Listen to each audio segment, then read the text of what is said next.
로마서 8장 1절부터 17절까지 말씀입니다. 로마서 8장 1절부터 17절까지 말씀입니다.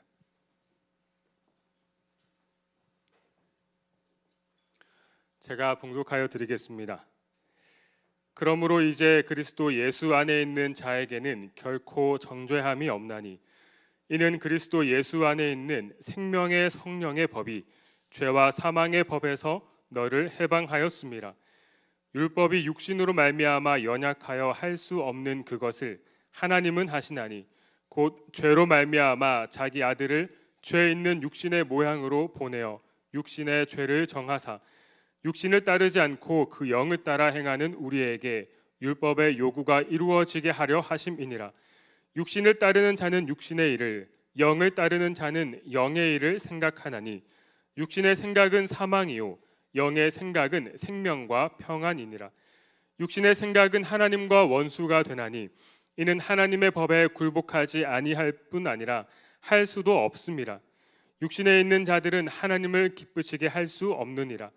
만일 너희 속에 하나님의 영이 거하시면 너희가 육신에 있지 아니하고 영에 있나니 누구든지 그리스도의 영이 없으면 그리스도의 사람이 아니라. 또 그리스도께서 너희 안에 계시면 몸은 죄로 말미암아 죽은 것이나 영은 의로 말미암아 살아있는 것이니라. 예수를 죽은 자 가운데서 살리신 이의 영이 너희 안에 거하시면 그리스도 예수를 죽은 자 가운데서 살리신 이가 너희 안에 거하시는 그의 영으로 말미암아 너희 죽을 몸도 살리시리라. 그러므로 형제들아 우리가 빚진 자로되 육신에게 져서 육신대로 살 것이 아니니라. 너희가 육신대로 살면 반드시 죽을 것이로되 영으로서 몸의 행실을 죽이면 살리니 무릇 하나님의 영으로 인도함을 받는 사람은 곧 하나님의 아들이라.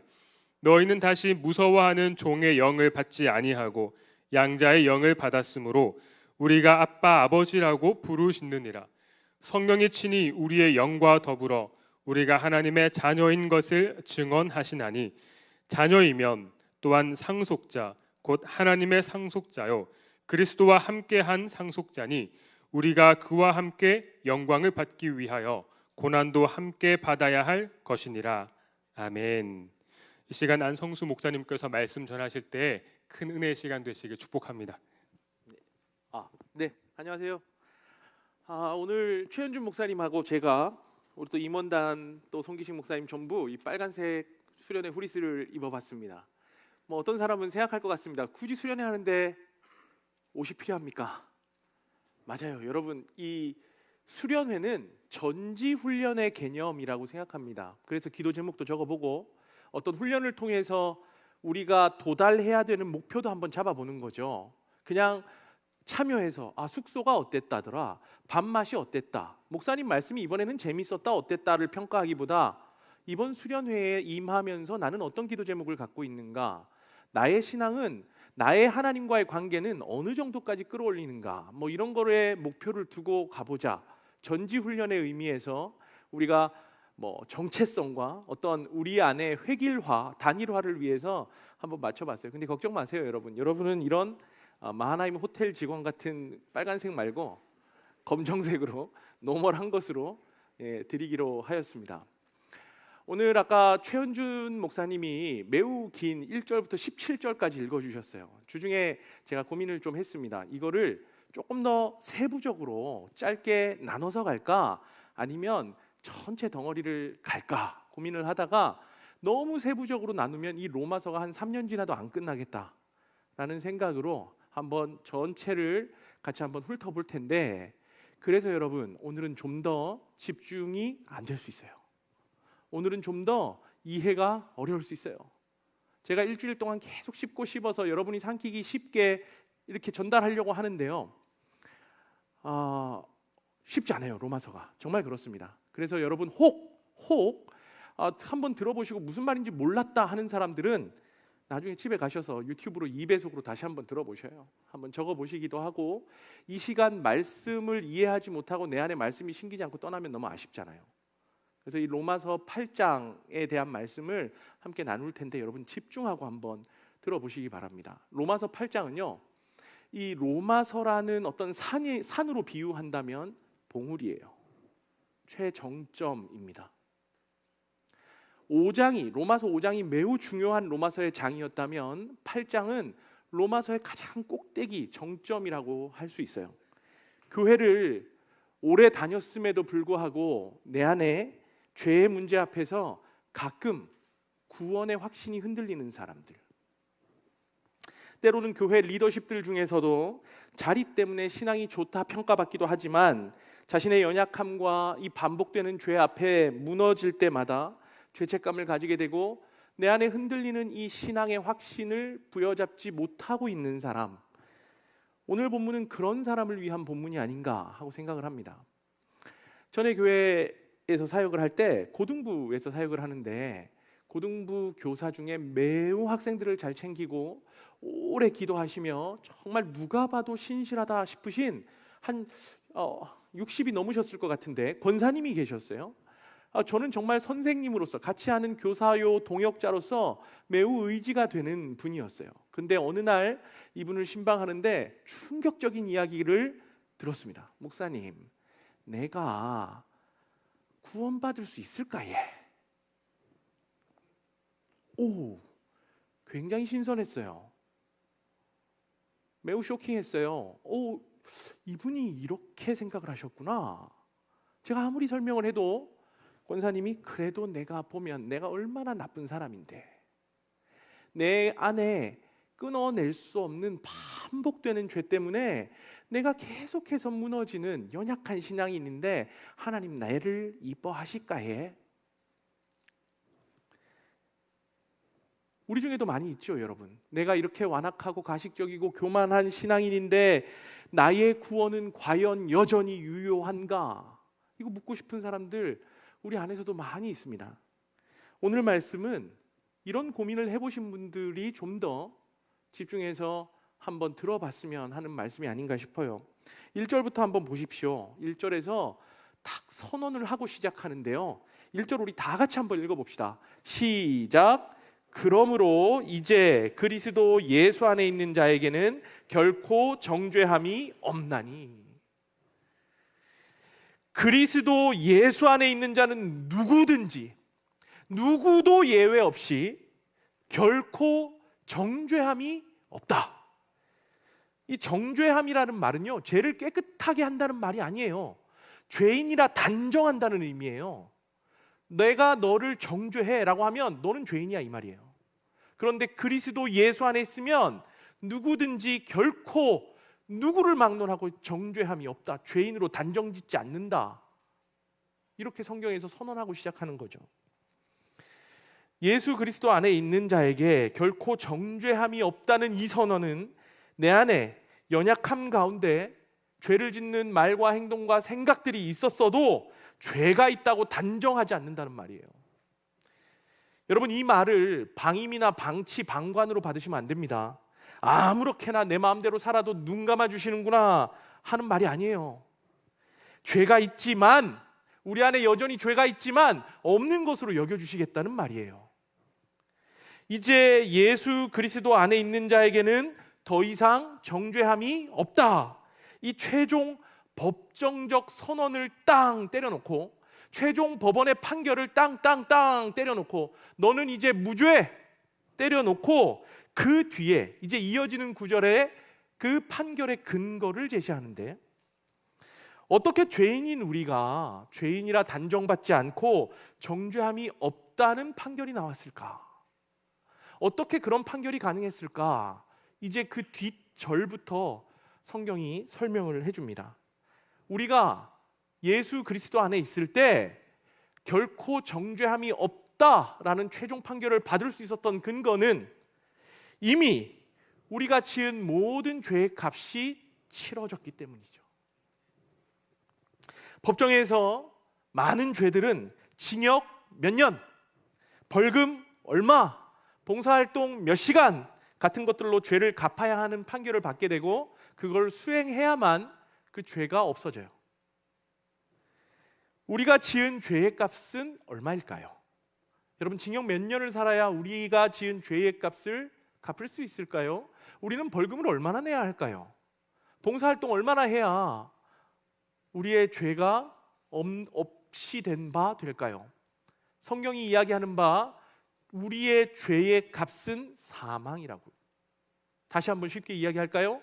여러분과 저의 죄의 값은 사형이라고 이야기하는 거죠. 그런데 이 죽음이라는 형벌을, 우리가 지은 죄의 판결을 대신 예수님께서 받으셨어요. 우리가 받아야 할 판결을 주님께서 받으시고 십자가에서 죽으심으로 우리가 갚아야 할 죄의 값을 완전히 갚으셨습니다. 그래서 법정에서 우리에 대하여 판결하기를 그리스도 예수 안에 있는 자는 결코 정죄함이 없다, 이렇게 판결을 내린 거죠. 여러분, 이 땅을 살면서 우리는 평생 죄에 노출되고 죄와 함께 싸워야 합니다. 내 안에 일어나는 이기심과 싸워야 하고 분노와 교만을 다스려야 합니다. 내 안에 쾌락을 쫓고 싶고 유혹에 내어주고 싶은 본성을 계속해서 눌러야 합니다. 이 싸움이 만만한 싸움이 아니에요. 그래서 많은 사람들이 넘어져요. 그때 율법은 우리를 정죄합니다. 부정하다, 너는 못 지켰다, 너는 벗어났다, 이렇게 율법은 계속해서 우리를 정죄해요. 그리고 그에 따른 어떤 보상이나 격리나 처벌이나 받아야 한다고 율법은 우리를 고발합니다. 그런데 이제 예수 안에 있는 생명의 성령의 법은 예수님이 그거 다 갚았으니까, 예수님이 그 죄의 값을 다 갚았으니까 네 죄의 문제를 묻지 않겠다, 죄가 주는 무게를 다 갚은 것으로 간주하고 죄의 문제를 더 이상 따지지 않겠다, 자유를 선포해 주셨습니다. 그 내용이 2절에 나오는데요, 로마서 8장 2절 우리 같이 한번 읽어봅시다. 이것도 시작. 이는 그리스도 예수 안에 있는 생명의 성령의 법이 죄와 사망의 법에서 너를 해방하였음이라. 아멘. 여러분, 여기에 해방이라는 표현이 등장하는데 여러분, 이 표현에 동의할 수 있으십니까? 예수님의 성령의 법이 여러분을 해방시켰다는데 여러분 거기에 동의하세요? 우리는 그동안 신앙을 가지고 살면 오히려 제약이 많아지고 많은 영역들의 제동이 걸린다고 여기면서 살고 있습니다. 다른 친구들처럼 편하게 살 수 없고 부정한 방법이나 편협하고 이기적인 생각이 당연시되는 세상에서 신앙의 양심은 그게 아니라고 소리치니까 뭔가에 제한당하고 손해본다는 생각을 가지고 사는 거죠, 그리스도인으로서. 그런데 이 로마서 8장에서는 예수 안에 있는 생명의 성령의 법이 오히려 우리를 해방했다고 이야기하는 거예요. 여러분, 어떤 영역에서 성령 하나님께서 여러분을 해방시키셨습니까? 여러분, 어떤 영역에서 성령의 법이, 우리 안에 있는 예수 그리스도의 법이 우리를 자유케 했습니까? 가장 대표적인 예가 이 예배입니다. 율법으로 제사하던 시절에는 안 하면 안 되는 거예요. 제물의 기준도 명확하게 지켜야 하고 어떤 절차, 조금 더 흠이 없는 진행이나 이런 모든 면에서 정확하게 지켜야만 예배라고 관철되었습니다. 같은 의미에서 여러분, 부모님이 등 떠밀어서 교회 다니던 시절에는 매주 억지로 왔잖아요. 아니면 예배 자리에 빠지면 뭔가 벌 받을까 봐, 재수 없을까 봐 찜찜해서 힘들어도 꾸역꾸역 나왔잖아요. 그런데 이제 예수 그리스도가 우리 안에 들어오시고 성령의 법이 우리를 주관하면 이 예배가 살아있는 신앙으로 즐거움과 기쁨과 자발성과 은혜를 사모하는 마음으로 이 자리에 나와서 오히려 죄의 속박, 세상에 살면서 지쳐있던 우리의 모든 무게들이 털어지고 자유와 해방을 누리는 자리가 된 거죠. 속박에서 자유로, 억지에서 기쁨으로 변한 것입니다. 이사야 40장 31절 말씀, 우리가 찬양할 때도 자주 부르는 구절인데 이사야 40장 31절 말씀이 바로 이런 맥락의 말씀이에요. 오직 여호와를 앙망하는 자는 새 힘을 얻으리니 독수리가 날개쳐 올라감 같을 것이요 다른 박질하여도 곤비하지 아니하겠고 걸어가도 피곤하지 아니하리로다. 이제 우리는 더 이상 죄의 무게를 지고 걸어가는 자들이 아니라 그 죄의 무게는 수고하고 무거운 짐진 자들아 다 내게로 오라. 내가 너희를 쉬게 하리라 라고 말씀하신 주님께 우리의 죄의 무게를 다 전가하고 우리는 이제 가볍고 자유한 몸으로 걸어갈 수 있는 것이죠. 이처럼 여러분 예수 그리스도 안에 있는 자는 예수님이 갚으시고 예수님이 이루신 의로 죄에 대해서 또 우리의 존재에 대해서 진정한 자유와 해방을 누리는 자가 되었습니다. 여러분 이런 생각 해보셨어요? 네가 그러고도 신앙인이냐? 너 같은 죄인이 아무도 모르는 네 속에 그 악한 생각과 가식적인 모습이 과연 가당키나 하냐? 네가 그러고도 그리스도인으로서 자격이 있냐? 내재된 내 마음속에 분진이 일어날 때 대답해 주세요. 자격 있다. 그럼에도 나는 예수를 믿는 그리스도인이 맞다. 나를 위해 내가 내밀어야 할 의를 주님께서 완벽하게 이루어내셨습니다. 그래서 나는 더 이상 정죄함이 없다. 선포하십시오. 여러분의 구원과 하나님의 자녀라는 신분은 흔들리지 않습니다. 예수님이 죄가 없으신 분인데 어떻게 우리의 죄값을 갚으실 수 있습니까? 예수님은 하나님이신데 어떻게 인간을 대신해서 죄의 저주와 징계를 받으실 수 있었습니까? 로마서 8장 3절 4절을 보십시오. 율법이 육신으로 말미암아 연약하여 할 수 없는 그것을 하나님은 하시나니 곧 죄로 말미암아 자기 아들을 죄 있는 육신의 모양으로 보내어 육신의 죄를 정하사 육신을 따르지 않고 그 영을 따라 행하는 우리에게 율법의 요구가 이루어지게 하려 하심이니라. 좀 더 쉽게 말할게요. 연약한 우리는 할 수 없지만 하나님은 하신대요. 죄 없으신 주님이시지만 죄 있는 육신의 모양으로 이 땅에 오셨대요. 이 말은 예수님이 죄를 가진 존재라는 뜻이 아니라 하나님이신 예수님께서 우리와 같은 육신의 모습으로 이 땅에 오셔서 죄로 인한 육신으로 거둬야 하는 죄로 인한 모든 고통과 아픔을 동일하게 체휼하셨다는 말이에요. 그분이 육신을 입고 이 땅에 사시면서 우리의 모든 아픔과 연약함을 동일하게 경험하시고 우리를 대표하여 희생 제물이 되어 주심으로 이는 이제 율법이 판단했을 때 정죄하며 율법이 요구했던 모든 영역에서 충족, 완료, 선언을 받아내신 거죠. 그래서 이제 우리는 육신을 따라 살지 않습니다. 여전히 죄 가운데 머물지 않아야 하는 거예요. 우리는 주께서 이루신 일로 육신이 아닌 성령이 주시는 생각을 가지고 살아야 하고 그 생각으로 우리의 스텝을 고민해야 하는 자들입니다. 아주 정확하게 구분하십시오. 육신의 생각과 영의 생각은 다른 거예요. 육신의 인도하심과 성령의 인도하심은 완전히 다릅니다. 8장 6절 한번 봅시다. 육신의 생각은 사망이요 영의 생각은 평안이니라. 계속해서 7, 8절은 육신의 생각이 가져다주는 결과를 보여줍니다. 다시 말해서 죄의 결과입니다. 육신의 생각은 하나님과 원수되게 하나니 이는 하나님의 법에 굴복하지 아니할 뿐 아니라 할 수도 없습니다. 육신의 생각을 가지고 있으면 하나님과 원수되어서 하나님의 생각에 하나님의 법에 굴복하지 않게 한다는 거예요.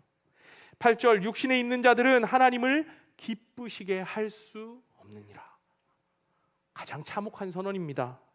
그래서 이제 우리는 육신의 생각, 우리 육신의 원함이 아니라 영의 생각, 성령의 영감으로 살아야 하는 존재가 된 것이죠. 이는 그리스도인이 어떤 사람인지 아주 명확하게 알려주는 단초입니다. 9절을 한번 보세요. 그리스도인이 어떤 사람인가 성경적 근거를 대는데요. 만일 너희 속에 하나님의 영이 거하시면 너희가 육신에 있지 않고 영에 있나니 누구든지 그리스도의 영이 없으면 그리스도의 사람이 아니라. 여러분 교회 다닌다고 그리스도인이 되는 거 아니에요. 사랑 모임 시간에 열심히 말씀을 암송하고 잘 말한다고 해서 잘 나눈다고 해서 그리스도인이 아니에요. 찬양 시간에 누구보다 신나게 뛰고 열심히 부른다고 해서 그리스도인이 아니에요. 성경적 그리스도인은 우리 안에 성령의 인도하심에 따라 사는 사람들, 우리 안에 그리스도의 영이 있는 사람들, 그 사람들을 그리스도인이라고 성경이 규정하고 있습니다. 다시 말해서 여러분, 성령은 그리스도의 영이에요. 그래서 그리스도인은 성령의 사람입니다. 그분의 인도를 받고 내 안에 역사하시는 성령의 인도에 순종하며 사는 자가 그리스도인이에요. 성령의 인도에 순종이 안 되면 그리스도인이 아닌 거예요. 이런 성령의 사람이 어떻게 내 죄의 판결이 이제 끝났다고? 그러니까 마음대로 살아도 되겠네? 어떻게 그럴 수 있어요? 이런 그리스도의 영, 성령이 내 안에 내주하시는 사람이 어떻게 죄를 지어도 다 용서하신다니까 막 살아야지 할 수 있습니까? 그러니 여러분, 우리가 살아가면서 죄로 넘어질 수는 있지만, 죄의 문제 앞에서 마음 무거워지고 힘들어질 때도 있지만, 내 안에 계신 성령 하나님의 가르침을 계속해서 붙들고 끊임없이 그분의 음성에 귀를 기울여야 되는 것입니다. 뒤에서 남을 험담하고 이기적으로 남을 이용하고 거짓 쾌락이 내 안에 자리 잡으려 할 때 내 속에 성령이 거하시면 그런 죄된 생각과 행동들이 자리 잡을 공간이 없는 거예요. 그것들이 유혹하고 채우려는 자리를 내 안에 성령 하나님께 드리고 성령의 영역으로 잡고 그분의 목소리, 그분이 주시는 생각으로 채워보는 거죠. 한 번 더 생각해 보세요, 여러분. 한 번 더 호흡하면서 짧은 순간 기도해 보세요. 죄를 지으려는 그 순간에 주님의 뜻은 그 죄 짓는 자리에 있지 않습니다. 그러니 죄 짓는 자리에서 빠르게 벗어나십시오. 한 템포 쉬세요. 우리 안에 성령의 인도하심은 우리로 죄 짓는 자리로 인도하지 않아요. 결코 그렇지 않습니다. 사랑하는 여러분, 죄는 우리를 죽음에 이르게 합니다. 우리는 예외 없이 죄인이다 라는 말의 가장 확실한 근거는 우리 여기 모인 누구나 다 죽게 된다는 것이죠. 저도 이 죽음이 너무 싫어요. 사랑하는 가족, 좋아하는 친구, 그리고 나 자신까지 이 죽음을 벗어날 수 없고 경험해야 한다는 이 사실이 너무 싫어요. 지금도 먹먹합니다. 정죄함이 없는데 왜 죽어야 되죠? 우리 정죄함이 없는데 왜 죽어야 합니까? 오늘 본문 8장 10절에서 11절 한번 보십시오. 또 그리스도께서 너희 안에 계시면 몸은 죄로 말미암아 죽은 것이나 영은 의로 말미암아 살아있는 것이니라. 예수를 죽은 자 가운데서 살리신 이의 영이 너희 안에 거하시면 그리스도 예수를 죽은 자 가운데서 살리신 이가 너희 안에 거하시는 그의 영으로 말미암아 너희 죽을 몸도 살리시리라. 죄로 인해 우리의 육신이 이미 죽은 바 된 거예요. 최종적 판결은 우리가 이제 정죄함이 없다 받아내었지만 죄로 인해 이미 우리의 육신은 죽은 바 되어서 날로 쇠약해져 가고 죽음을 경험하게 될 것입니다. 그러나 정반대로 우리 안에 성령 하나님은 우리를 날로 살아 숨쉬는 살아있는 영이 되게 하셔서 때가 되면 이미 죽은 우리의 육체도 다시 완전히 새롭게 하시고 영원한 부활 생명을 맛보게 하실 거예요. 최종적 승리가 우리에게 주어졌습니다. 그래서 우리는 최종적 판결을 이미 받은 자들이에요. 여러분, 전쟁에서 이미 승리했지만 여전히 우리가 사는 이 땅 가운데 죄의 게릴라들이 남아있어요. 그래서 여전히 수많은 기준의 정죄가, 죄가 우리 안에 남아있고 들어있습니다. 그래서 누군가는 아예 이 죄와 싸우기를 포기하거나 괴로워하면서도 매번 죄에게 자리를 내어주거나 죄책에 시달리는 삶을 사는 사람들이 매우 많을 거예요. 우리는 수단과 방법을 가리지 않고 이 죄와 싸워야 합니다. 요즘 여러분, 우리 출애굽기를 보고 있는데 출애굽한 이스라엘 백성들이 당도한 곳이 어디였어요? 광야였어요.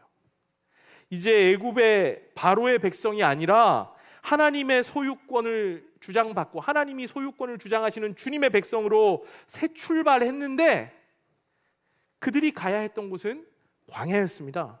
그때마다 그들이 늘 습관처럼 이야기하는 게 있죠. 차라리 애굽에 살 때가 좋았어. 차라리 애굽에서 살 때가 더 편했어. 여러분, 우리도 마찬가지예요. 성령의 법이 우리를 다스리시고 우리는 하나님의 사람이 되었는데 편해지기는커녕 오히려 예수 믿고 난 후의 삶이 훨씬 더 불편하고 힘들게 느껴지는 거죠. 그래서 안 믿을 때가 좋았는데, 예수 그리스도 안 믿는 사람들은 훨씬 편하겠다, 짐처럼 느끼면서 싫어한단 말이죠. 가정에 분란이 일어나요. 믿음 때문에. 직장에서도 불편해져요. 우리가 가진 신앙 때문에. 친구들 사이에서 논쟁의 중심이 될 때가 많고, 인터넷상에서 조롱과 비판이 계속해서 우리를 향하고 있습니다. 매우 불편할 때가 많죠. 사랑하는 여러분, 그런데 분명히 애굽이 광야보다 우리의 육신의 만족을 주는 곳이 맞아요. 그런데 애굽으로 돌아가면 다 노예가 되는 거예요. 당장 불편하고, 당장 먹을 것 마실 것도 구하기 어렵고, 지내기 힘든 광야에 내몰려서 힘들 수 있지만, 여러분, 애굽으로 돌아가면 우리는 영원히 노예로 사는 거예요. 편해 보이지만 영원한 속박에 다시 갇히는 거예요. 그래서 성경은 매우 명확하게 말씀하십니다. 로마서 8장 12절 13절입니다. 그러므로 형제들아, 우리가 빚진 자로 돼 육신에게 져서 육신대로 살 것이 아니니라. 너희가 육신대로 살면 반드시 죽을 것이로되 영으로서 몸의 행실을 죽이면 살리니. 영으로서 몸의 행실을 죽이라고 이야기하는 거예요. 성령 하나님께 도움을 구하여 우리 육신의 소욕을 죽이라고 이야기하는데, 여기서 죽이라는 말은 그냥 때려잡아, 없애, 이 말이 아니에요. 끝까지 싸워라. 죽기까지 싸워라. 수단과 방법을 가리지 말고 이 죄의 영역과는 끝까지 물고 늘어져서 싸워라. 끝까지 맞서라 라는 의미입니다. 여러분, 이 땅을 살면서 우리가 육신을 입고 살아가는 이 모든 시간이, 이 모든 호흡이 사실은 육신의 소욕으로 사는 거예요. 몸의 행실이에요. 어느 것 하나도 거룩함이 없고, 우리가 이 육신을 입고 사는 삶 전체가 몸의 행실인데, 여러분이 하는 말, 여러분이 숨쉬는 호흡까지도 우리의 모든 시간이 사실은 몸의 행실이에요. 몸의 행실. 그러면 어떻게 이거를 끊어낼 수 있는가? 어떻게 끊어야 돼요? 우리가 육신을 입고 사는 모든 시간, 모든 호흡이 몸의 행실, 육신의 소욕이라면 우리 이거 어떻게 끊어내야 되죠? 내가 죽어야 돼, 내가. 그래서 바울이 갈라디아서 2장 20절에서 나는 죽고 예수로 산다고 이야기한 거 아닙니까? 이 예수로 사는 사람을 14절에서, 오늘 본문 8장 14절에서 다르게 표현해서 하나님의 영으로 인도함 받는 사람이라고 표현했어요. 하나님의 영으로 인도함을 받는 사람, 무릇 하나님의 영으로 인도함을 받는 사람은 곧 하나님의 아들이라. 여러분, 육신이 편한 대로 육신의 인도함을 받아 살면 영원히 죽을 것이지만, 하나님의 영으로, 즉 예수의 영, 성령으로 인도함을 받는 자는 하나님의 아들로, 하나님의 딸로 이 땅을 살아가게 되고 영원한 생명 속에 주와 함께 살 것이라고 성경이 말씀하셔요. 여기서 여러분, 하나님의 인도하심을 받는다, 하나님의 영으로 인도하심을 받는다라고 할 때, 인도함을 받는다라는 표현이 헬라어로 아고라는 표현인데 사도행전에 자주 나옵니다. 어떤 때 나오느냐면, 사도들이 복음 전하다가 고발당해서 잡혀서 끌려갈 때, 우리가 로마서에서는 인도함이라고 나오는데 사도행전에서는 끌려갈 때 이 헬라어 아고를 써서 인도함 받는 걸로 이야기를 하죠. 그래서 여러분, 하나님의 영의 인도를 받는다는 이 표현은 단순히 하나님 알려주시는 대로, 하나님 부르시는 대로 따라간다는 의미가 아니에요. 하나님이 저기서 야야 이쪽으로 오면 돼, 여기로 와 해서 우리가 따라간다는 게 아니라요. 그리고 하나님이 우리의 어떤 내비게이션처럼 되셔서 길 가르쳐 주시는 대로 여긴가 저긴가 이러면서 간다는 의미가 아니에요. 헬라어 아고는 끌고 간다는 말이에요. 따라감을 의미하는 게 아니라 우리의 원함이나 우리의 어떤 의도가 아니었음에도 성령 하나님이 우리를 붙들어 메고 가고 끌고 가는 것을 의미합니다. 그래서 하나님의 영으로 인도함을 받는 사람들은 우리의 한계를 넘어가는 거죠. 초월하는 거예요. 초월하는 거. 가보지 않은 길을 가게 되는 거죠. 우리가 결코 할 수 없었던 선택을 하게 되는 거예요. 복음을 쫓아 이방 땅으로 가기도 하고, 한 번도 해본 적 없던 양보를 자존심 내려놓고 하기도 하고, 늘 즐기던 죄의 길에서 돌이켜 나의 의지 이상으로 죄를 끊어내는 놀라운 힘을 얻을 수 있게 되는 거예요. 그런 삶으로 우리를 억지로 메고 가시고 끌고 가시는 것이 하나님의 영의 인도입니다. 그렇게 끌려간 자리가 여러분 십자가 앞이었어요. 매번 거기서 우리가 다시 살게 되는 거죠. 마치 화재 현장에서 검은 유독가스로 앞이 하나도 안 보이는데 구조대를 만나 구조대가 내 손을 잡고 이제 숨 쉴 수 있는 공간, 안전한 공간까지 끌고 갈 때 끌려가는 것처럼. 더 쉽게 이야기할게요. 교역자실에 어항이 있는데 우리 염지영 간사님이 잘 관리를 매번 하시는데 한 번씩 물고기가 탁 튀어올라서 어항 밖으로 떨어질 때가 있어요. 그때 목사님들이 다시 그거 주워서 넣어줘요, 어항에. 그래야 고기가 사니까. 그래서 그게 끌고 가는 거예요, 여러분. 하나님의 영이 그분의 자녀들을 살도록 끌고 가시고 인도하시는 것이 그런 모습이에요. 생명이 거기 있으니까요. 어항 밖을 튀어나온 물고기는 결코 자신의 힘으로 스스로 어항으로 돌아갈 수 없습니다. 예수를 떠난 우리는, 예수를 떠나 사는 우리는 절대로 우리 스스로 구원의 길, 생명의 길을 찾아갈 수 없어요. 그래서 주께서 억지로 우리를 끌고 가시고 메고 가신 것이죠. 그렇게 살리신 우리를 자녀 삼아 주셨습니다. 15절 보겠습니다. 너희는 다시 무서워하는 종의 영을 받지 아니하고 양자의 영을 받았으므로 우리가 아빠, 아버지라고 부르짖느니라. 이제 우리는 두려워하면서 하나님의 영 앞에서 떨고 있던, 율법 아래 있던 종의 입장이 아니라, 성령을 종의 영으로 우리가 대하는 것이 아니라 양자의 영으로 하나님을 아빠, 아버지라고 부르는 친밀함을 누리게 된 것입니다. 여러분, 양자라고 해서 친자식보다 거리감이 있다는 말이 아닙니다. 이 당시 고대 근동에서 양자는 상속자를 의미하는 거예요. 자식이 없거나 자식이 있음에도 그 기준에 도달하지 못해서 유산을 상속시켜주는 새로운 자녀를 선정할 때, 택할 때 양자 삼는 일이 많았습니다. 그래서 양자는 원래 자격이 없었지만 은혜를 누리는 자예요. 원래 자격이 안 됐지만 거기서 모든 소유를 누릴 수 있는 자, 주인이 된 자죠. 성령 하나님께서 원수였던 우리에게, 자격 없던 우리에게 양자의 영을 주셨고, 하나님을, 여러분, 이 천지 만물을 창조하신 그 하나님을 아빠, 아버지라고 부르게 만들어 주셨어요. 그래서 이제 우리는 더 이상 하나님을 우주의 대주제, 우리의 신이라고 하지 않고 아버지, 하나님 내 아버지 라고 부르게 되었습니다. 여러분, 기도를 이 관계로 하는 거예요. 기도를 어떤 내가 원함을 얻어내는 수단이 아니라 이 관계로 기도하는 거예요. 이 관계 안에서 우리가 찬양하고 말씀을 보게 되는 거예요. 여전히 사탄이 반복되고 제어되지 않는 우리의 죄의 습관은 네가 무슨 하나님의 딸이냐, 네가 무슨 하나님의 아들이냐라고 참소하지만 우리는 하나님의 자녀요, 구원받은 백성입니다. 그걸 성령 하나님께서 보증해 주신대요. 다른 증인들이 와서 아니 거짓말하는 거 아니야?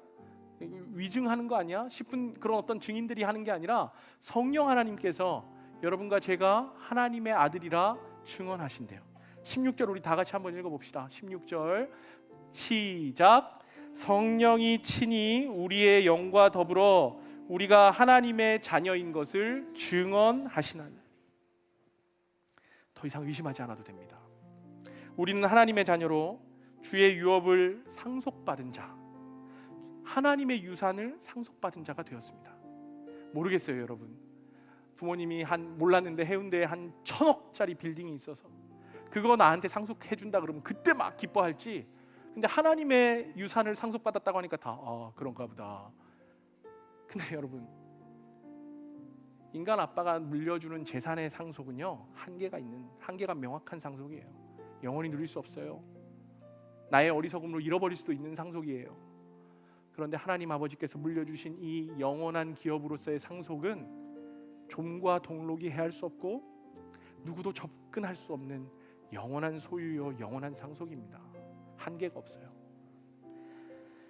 17절 다시 한번 읽어봅시다. 17절 시작. 자녀이면 또한 상속자 곧 하나님의 상속자요 그리스도와 함께한 상속자니 우리가 그와 함께 영광을 받기 위하여 고난도 함께 받아야 할 것이니라. 여러분, 예수 믿으면서 이 땅을 살 때 우리는 광야를 지나는 것 같은 시간을 보낼 때가 있습니다. 길이 험하고 먹을 것과 마실 물이 없어서 풍부하지 않아 힘들어질지도 모르고 곳곳에 대적들이, 날씨가, 환경이 우리를 힘들게 할지도 모릅니다. 예수 믿기 때문에 내가 광야로 왔는데, 하나님 인도하심 받아 내가 광야로 왔는데 거기서 오는 고난과 어려움이 있을 수 있다는 말이에요. 아니, 있을 겁니다. 그러나 그 광야 끝에, 그 광야를 지나고 난 후에, 광야를 지나가면 주께서 허락하실 승리와 영원한 유업이 우리에게 주어져 있음을 잊지 마십시오. 죄의 찌꺼기와 끝까지 싸우고 하나님 주신 자녀됨의 권세를 계속해서 기억하고 성령 하나님의 인도하심을 받아 그분이 끌고 가시는 대로 우리의 믿음을 고백하며 함께 가면 생명의 성령의 법이 우리에게 해방과 자유를 주실 것입니다. 영원한 하나님의 유업을 상속시키시고 영원한 나라의 잔치에 참여하게 하실 것입니다. 여러분, 죄의 그늘 앞에, 죄의 무게 앞에 더 이상 신음하지 마시고 거기에 나의 육신을 내어주지 마시고 육신의 생각이 아닌 하나님의 영을 따라가심으로 귀한 그리스도인으로 이 땅 가운데서도 꿋꿋하게, 넉넉하게, 너끈하게 살아가시는 우리 모두가 되기를 소망합니다. 그 자리에 일어나셔서 우리 같이 찬양하고 기도합시다.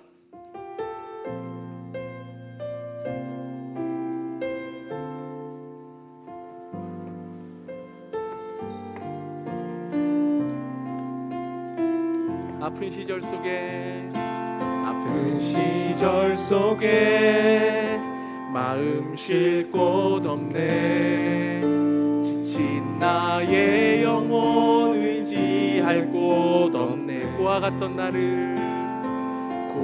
같던 나를 그가 품으셨네. 죽어가던 나를 그가 살리셨네. 우리 한 번 더 불러봅시다. 아픈 시절 속에 마음 쉴 곳 없네. 지친 나의 영혼 의지할 곳 없네. 고아 같던 나를 그가 품으셨네. 죽어가던 나를 그가 살리셨네. 무너진 마음을 위로하신 주님, 주를 더 알수록 만족할 수 있네. 붙드신 내 손을 놓지 않는 주님, 주를 더 알수록 평안을 누리네. 어디서 왔는지 어디로 향할지 갈 길 알 수 없어 소망도 없었네. 헤매이던 나를 주가 부르셨네. 거룩한 길 위에 나를 세우셨네. 내 삶에 오셔서 길이 되신 주님, 주를 더 알수록 살 수 있네. 내 모든 걸음에 동행하는 주님, 주를 더 알수록 새날이 내 안에. 무너진 마음을 위로하신 주님, 주를 더 알수록 만족할 수 있네. 대신 내 손을 놓지 않는 주님, 주를 더할수록 평안을 내 모든 걸음의 길이 되신 주님, 내 모든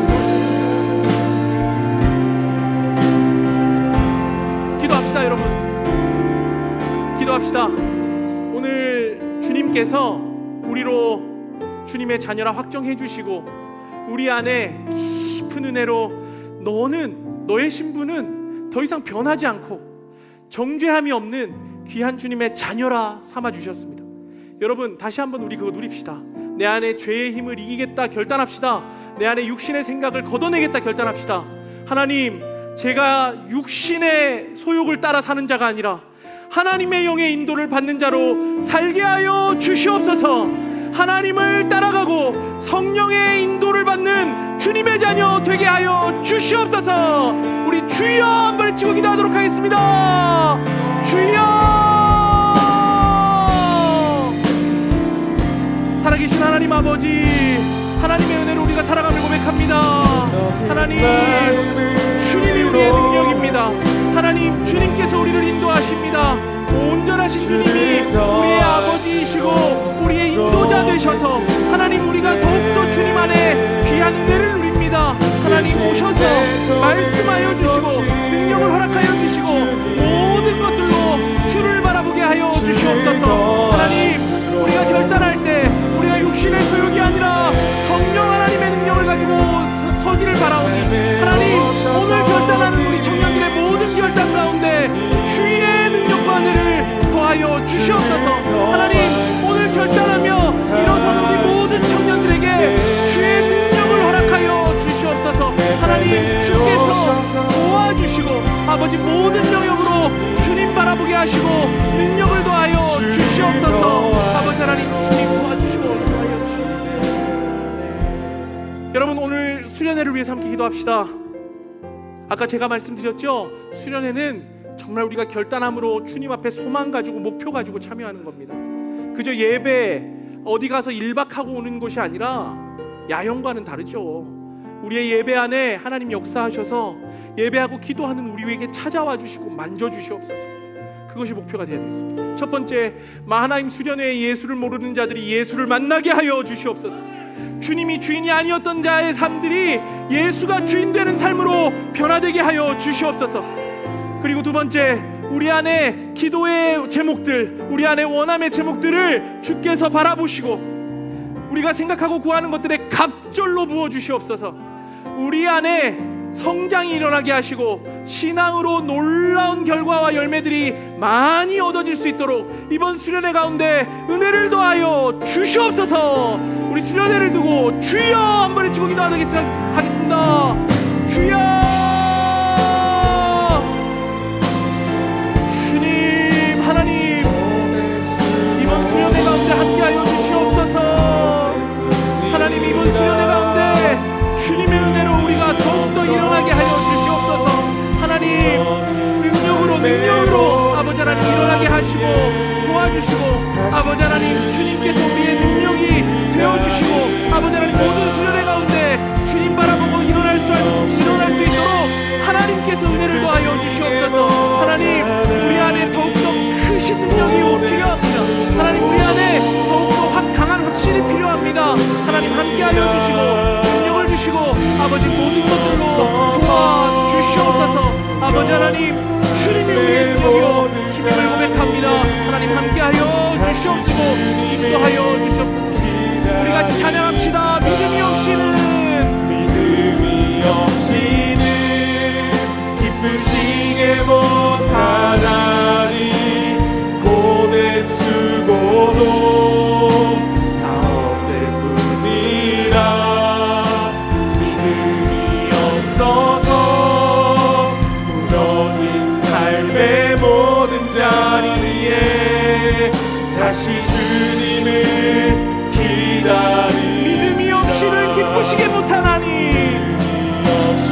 믿음이 없어서 무너진 삶의 모든 자리에 다시 주님을 우리 수련회에 주님 기다립니다. 믿음이 없이는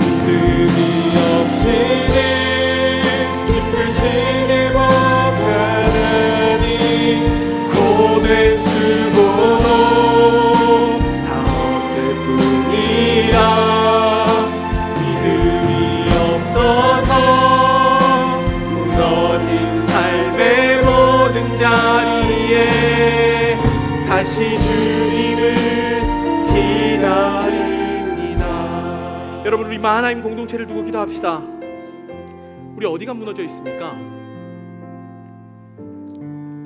우리의 믿음이 부족하고 연약해서 많은 죄된 본성 가운데 우리를 내어주고 어떤 한 무너진 축이 있다면 마을에, 사랑에, 나의 삶에, 내 마음에, 우리의 무너진 곳에 다시 주님 기다립니다. 하나님 오셔서 우리 마하나임에 다시 한번 함께 예배하고 서로 사랑하는 공동체 되게 하여 주시옵소서.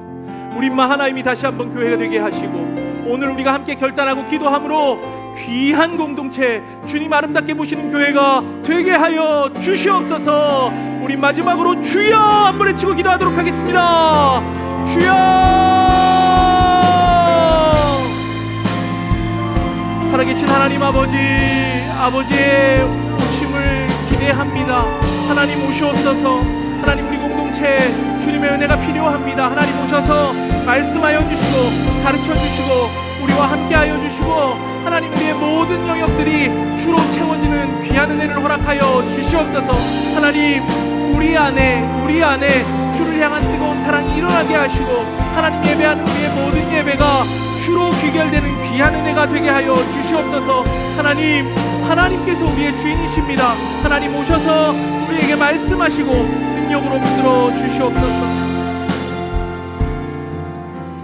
하나님 아버지, 감사합니다. 우리가 주께 기도할 수 있는, 주님의 인도함을 받을 수 있는 주님의 딸이고 아들이라서 감사합니다. 하나님, 우리의 모든 영역들에 주님의 만지심과 인도하심을 구합니다. 하나님, 우리가 육신의 생각이 아니라 하나님의 영을 따라, 아버지 하나님, 육신의 소욕이 아니라 성령의 인도하심을 따라 살아갈 수 있는 모든 교회가 되게 하여 주시옵소서. 하나님, 우리 청년들 또 이곳에서 함께 수련회를 두고 기도합니다. 하나님, 기도 제목도 적었습니다. 거기에 담긴 모든 사연들과 사정들을 우리가 다 속속들이 알지 못하오나 하나님께서 아시고 하나님께서 헤아리시니 하나님, 우리가 기도할 때 그 기도 제목대로 응답하여 주시옵소서. 하나님, 우리가 기도할 때 그 기도 제목대로 주님께서 채워 주시옵소서. 우리의 수련회가 우리끼리 좋았고 우리끼리 즐거웠던 수련회이기보다 하나님께 영광이요 하나님께 정말 귀한 예배가 올려드리는 수련회 되게 하여 주시옵소서. 하나님, 모든 일정 가운데 주님이 주장하시고 인도하실 줄 믿습니다. 하나님께 모두 내어드리고 맡깁니다. 감사드리며 살아계신 예수님의 이름으로 기도드립니다. 아멘.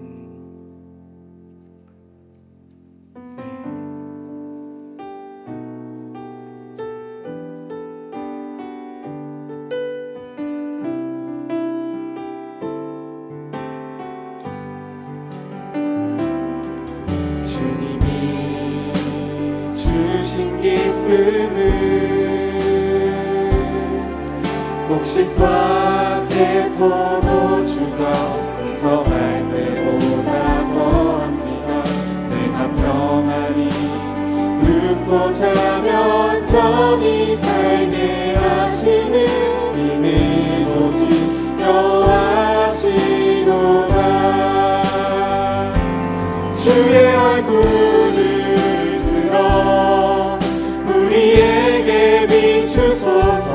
세상이 알 수 없는 평강과 기쁨으로 주의 얼굴을 들어 우리에게 비추소서. 내 평생 주만 섬기리. 주님이 주신 기쁨을 곡식과 새 포도주가 풍성할 때보다 더합니다.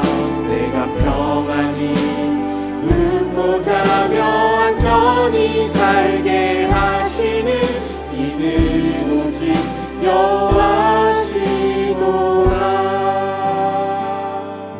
하나님 아버지, 삶의 현장에서 귀한 물질을 얻었을 때 구별하여 주님께 올려드립니다. 하나님 주신 것들로 하나님께 감사하며 주님 주심을 고백하며 드리오니 이 헌금이 흘러들어가는 곳마다 하나님의 영광과 주님 나라 확장이 되게 하여 주시옵소서. 하나님, 우리 청년들에게 경제적인 채우심도 허락하여 주시고 어렵게 사는 우리 모든 청년들의 삶을 주님이 돌보아 주셔서 정말 어떤 곳에서도 주의 채우심으로 정말 간증들이 넘쳐나는 우리 하나님 되게 하시고 주님 안에 그리스도인답게 성실하게 살 수 있도록 주님 도와주시옵소서. 감사의 마음과 기도 제목 담았습니다. 구하고 생각하는 것들에 갑절로 부어주시고 이 헌금을 통해 우리의 신앙이 계속해서 고백될 수 있도록 하나님, 우리 청년들의 신앙을 굳건하게 하여 주시옵소서. 감사드리며 이 모든 간구 살아계신 예수님의 이름으로 기도드립니다. 아멘. 주 예수 그리스도의 은혜와 하나님의 사랑과 성령의 교통하심이 이제 정죄함 없는 주님의 자녀로 성령의 인도하심을 받겠노라 고백하는 우리 모든 마하나임의 삶 가운데, 우리 수련회와 모든 예배 가운데 이제로부터 영원토록 함께 있을지어다. 아멘.